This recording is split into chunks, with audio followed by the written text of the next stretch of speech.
A skirted funeral dress is too revealing. You must be trying to attract men.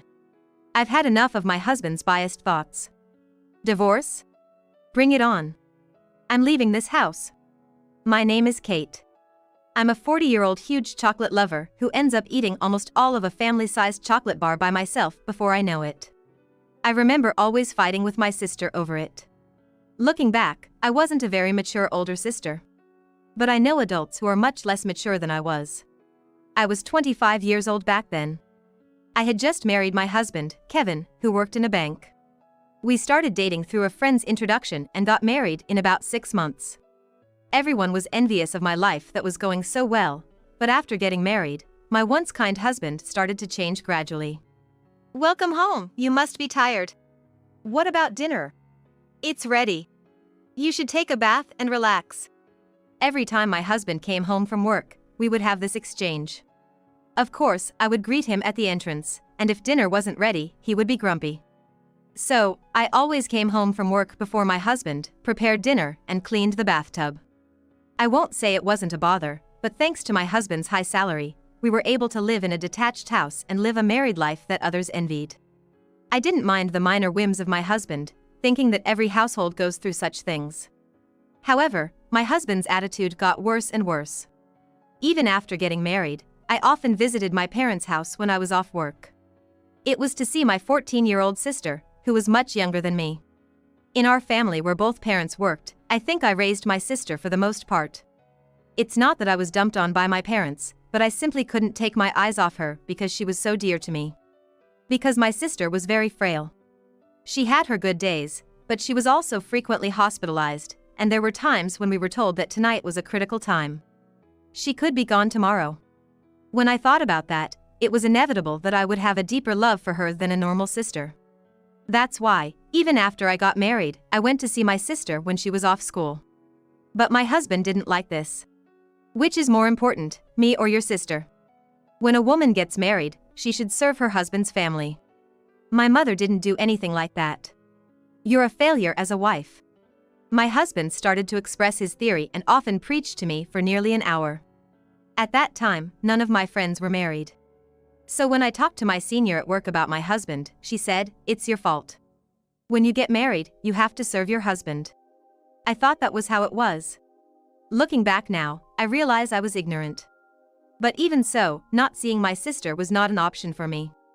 Because my sister's health was deteriorating.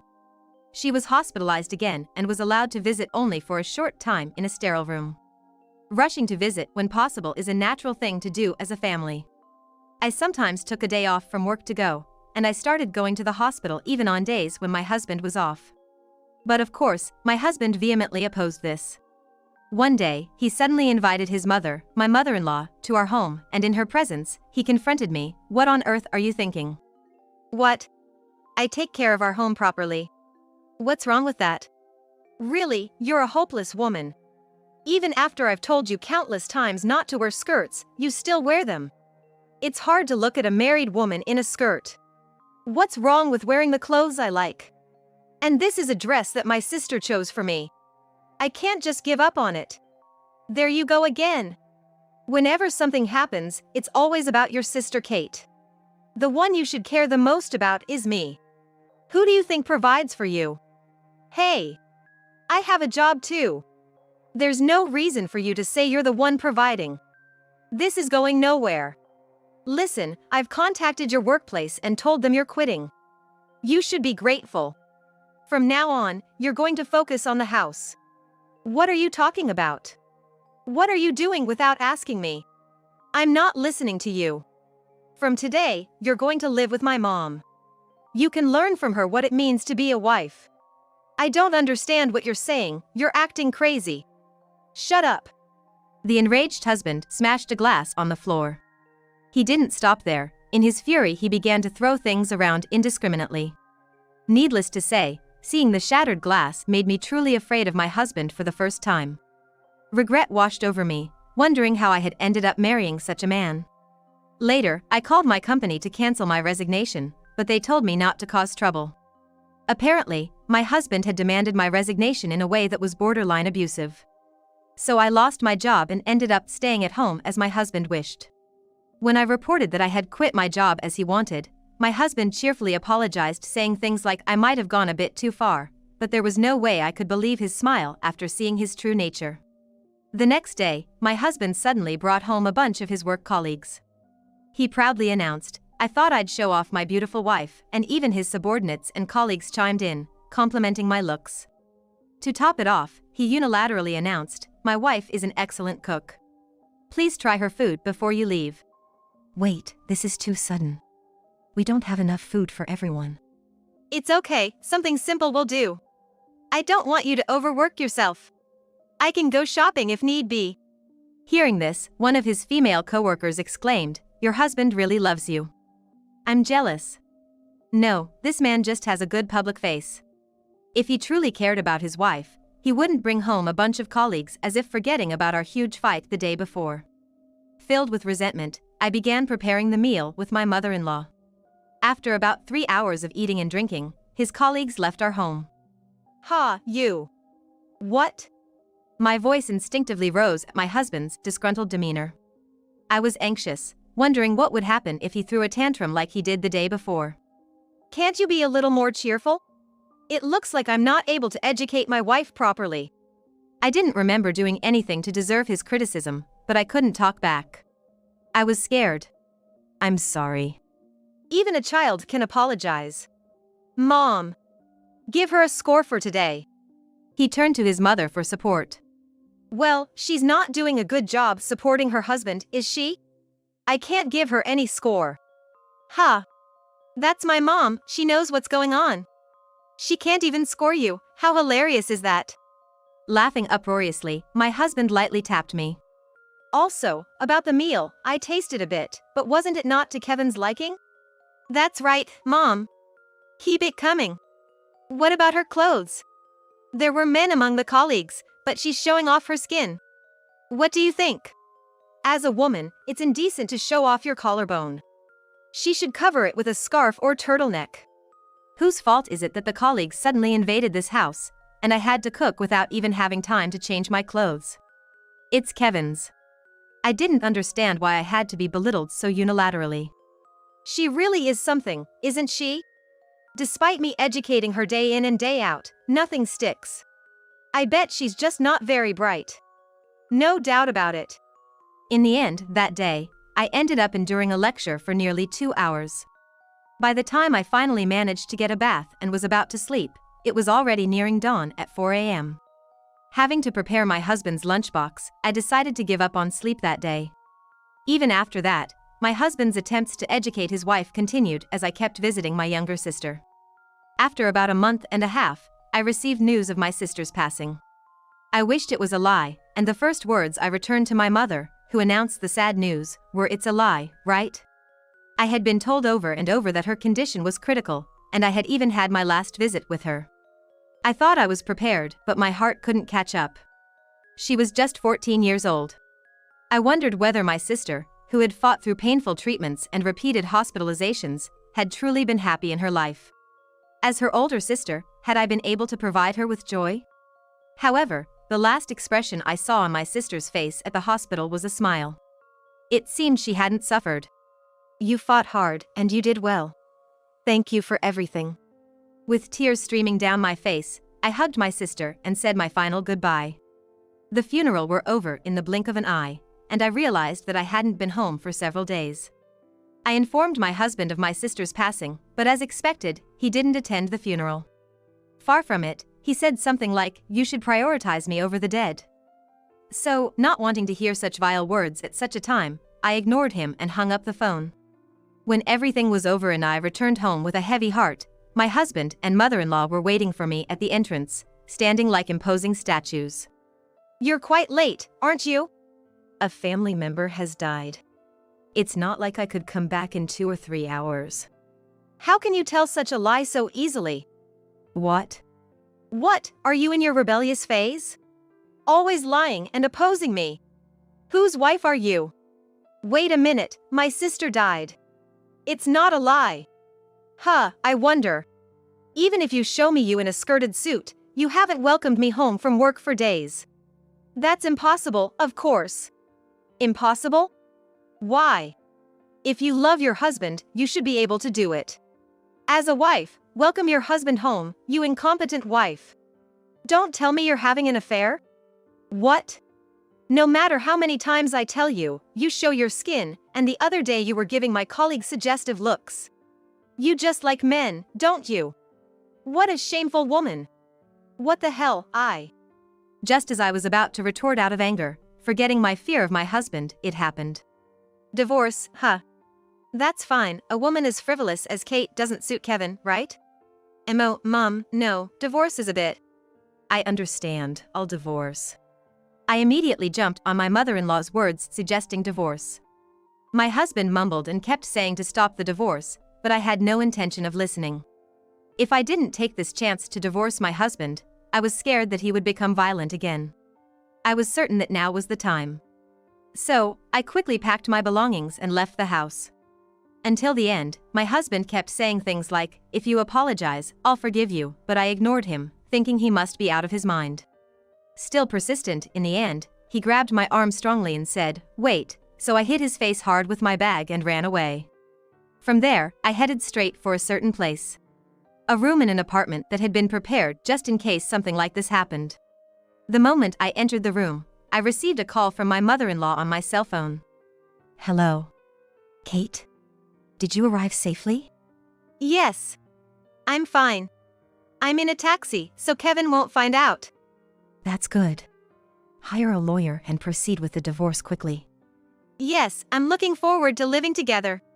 Actually, my mother-in-law and I had been pretending to be on bad terms in front of my husband.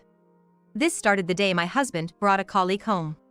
After his sermon ended and my husband fell asleep, my mother-in-law approached me. Leave this house. Escape from my son, she said. Each time my husband complained that his wife was hopeless, my mother-in-law, who seemed suspicious, would ask, "Really?" Apparently, her late husband was very similar to my husband, and she had suffered quite a bit. In my mother-in-law's generation, divorce was considered shameful, and she ended up not being able to divorce, but she seemed to want me to be free. Seeing the exchanges between me and my husband, she seemed to have thought, I must help her. That's when my mother-in-law, through her friend, found a property where a woman could live alone safely. It's hard to believe that she's the mother of my husband. I can't thank my kind mother-in-law enough. I've been living in the apartment that my mother-in-law prepared for me for half a month now, and finally, she came to my room, pulling a suitcase.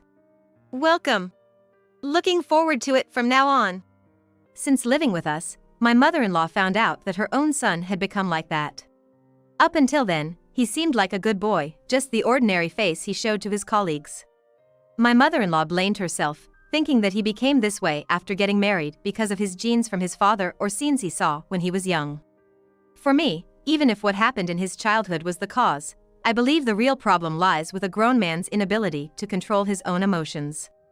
So I don't blame my mother-in-law at all. My husband is also taking good care of my mother-in-law now, but that's because he thinks that she's on his side. I don't know what he'll do if he finds out that my mother-in-law has been helping me with this divorce. So, when my mother-in-law prepared this house, I proposed, "Would you like to live with me for a while?" She hesitated, saying, "Even though you're my daughter-in-law now, once you guys get divorced, I'll be a stranger to you." But I told her, "After all you've done for me, there's no daughter-in-law or anything like that. You're like my mother or my sister." I really think so. On the way back from my sister's funeral, my mother-in-law naturally led the conversation to divorce, intentionally assisting me. Because I understood this right away, I also jumped on the divorce. I thought it would take more preparation and time to run away from my husband, but thanks to my mother-in-law, that time came early. There's nothing but gratitude. Finally, the divorce was finalized through the lawyer. Now I'm officially free. It was 4 days later. I don't know how he tracked me down, but my ex-husband was waiting for me in front of the apartment. "I found you." "You're messing with me," my ex-husband raised his voice. Did he find out about that thing? While thinking about that, I acted calm. What do you want now? It's your fault that the credit card balance and the deposit balance have decreased. What are you talking about? Don't play dumb. Actually, before the divorce, I was buying furniture for this house with my husband's credit card little by little. I also secretly withdrew money from the bank account. This is my plan. When I consulted with my mother-in-law, she told me to go ahead and do it, so I emptied the account without any worries. The reason why my unemployed mother-in-law and I can live elegantly, having tea parties every night, is thanks to this money. That's my money. Are you just going to do whatever you want without consequences? Your money? The credit card you made after marriage, and the money we saved together, right? It's our shared property as a married couple. As I say this, I smile at him. Then, from behind me, "Oh, you found out, didn't you?" My mother-in-law came back from shopping. "Ah, you are back," I say, with my ex-husband speechless behind me. What? Why is Mom here? Well, because we're living together. My confused husband and my nonchalant mother-in-law. So, you lied about going back to your parents' house? And why are you living with Kate, not me? I don't understand. I've given up on you, Kevin. Huh? I was the one who helped Kate escape. And to tell you the truth, Kate and I had already teamed up behind your back when we started discussing the divorce. But Mom, you were trashing Kate like crazy. Yes, well, when I was ranting about her, I was actually picturing you in my mind. What do you mean? Because you're a dim-witted son, and the kind of son who gets upset over a woman's exposed collarbone, I thought Kate would be in danger. She deserved better than a husband like you. My ex-husband was stunned by his mother's words. I, on the other hand, found his mother's retort so amusing that I burst into laughter right then and there. Mom, you know I'm your son, right? Unfortunately, yes. I should have raised you better. I couldn't help it and burst out laughing even louder. You're just like your father, you know? Seeing you treat Kate so badly made me think of myself. I thought, what if she leaves? Then you might fall back on me. I couldn't risk it, so I separated from you and moved in with Kate for both our sakes. His mother's revelation brought tears to my ex-husband's eyes. Finally, when he yelled, "Is it my fault? Why? You're my parent. You've neglected me," even his mother was laughing. "Do I still need to parent a man who's about to turn 30? She scoffed. Our loud confrontation had attracted a few curious neighbors. They were chuckling at my ex-husband, saying, "What a spectacle he's making." Thanks to the watchful eyes of the neighborhood, he did not raise a hand against us and slunk back into his house. However, it seemed like he had gone off the deep end overnight. He started bad-mouthing us to his coworkers who used to come over for drinks at our place. My ex may look nice, but she neglects her husband. My mom is a mother who doesn't care about her child. They're both spendthrifts, he whined to anyone who would listen. However, one woman retorted, "You know, your behavior is a classic example of why women are wary of their husbands. It's a societal issue now." Although no one openly agreed, the office atmosphere implied that Kevin was in the wrong, and he began to feel cornered at work. Eventually, my ex-husband, who turned out to be sensitive, could no longer bear the judgmental looks and whispers. He hastily resigned from his job. He'd been so quick to verbally abuse me, yet he quit his job as soon as he was on the receiving end. How pathetic. Feeling lonely, he sent me a long-winded letter justifying his actions, boasting about his greatness as a man. The letter was a whopping 10 pages long. I was taken aback when I saw the thick envelope. I had blocked his texts, but if he could write this much by hand, I shudder to think how many texts he would have sent. His last sentence was, "If you ever miss me, feel free to contact me," so I cheekily replied, "Then please proceed with the property division." Of course, that resulted in a huge fight as well. I used to live in fear when we were under the same roof, but not anymore. I stood my ground with my lawyer. In fact, even before his mother advised me to run, I had been secretly recording my ex-husband's actions at home in anticipation of a divorce. All the months I spent enduring his harsh words while living in that house paid off. Thanks to the evidence, I successfully finalized the division of property.